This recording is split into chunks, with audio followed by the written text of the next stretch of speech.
नमस्कार. आज खूप सुंदर पावसाचं वातावरण निर्माण झालेलं आहे. या पावसाच्या वातावरणाला पाहिल्यानंतर माझ्या मनामध्ये काही विचार आले, ते मी या ठिकाणी प्रकट करतो आहे. पाऊस म्हणजे केवळ पाणी नव्हे, तो अनुभव आहे, आठवण आहे आणि भावनांचं अव्यक्त प्रतिबिंब आहे. पावसाचे थेंब जेव्हा नजरेसमोर झरझरत खाली येतात, तेव्हा ते जणू काळजाच्या तारा हलवतात. पाऊस म्हणजे आभाळाचं गूढ हसू असतं आणि जमिनीच्या कुशीत शिरलेलं त्यांचं गुपित असतं. पावसात भिजणं म्हणजे अंग भिजवणं नव्हे, तर अंतःकरणाला ओलावा देणं आहे. बालपणातील ती शाळा सुटण्याची वेळ, हातात न चुकता निसटलेली छत्री, मातीचा सुगंध, हे सारे आठवणींच्या सरितेत वाहून नेतात.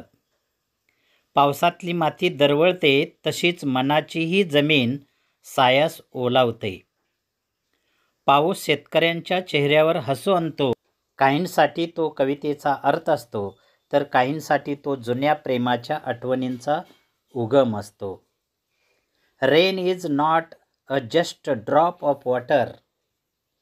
It's love of the sky for the earth.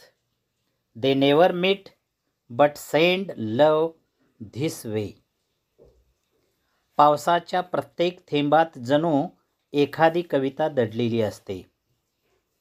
ती कविता शब्दात न मांडता अनुभवावी लागते, डोळ्यातून, आठवणीतून आणि अंतःकरणात. पाऊस हा प्रत्येकाच्या आयुष्यात काहीतरी सांगून जातो. कोणी त्याच्यात हरवतं, कोणी त्याच्यात सावरण्याचा प्रयत्न करतो.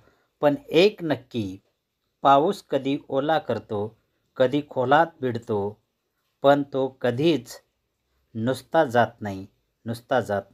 राजकुमार चौगुले, चिंचवाड, तालुका करवीर. धन्यवाद.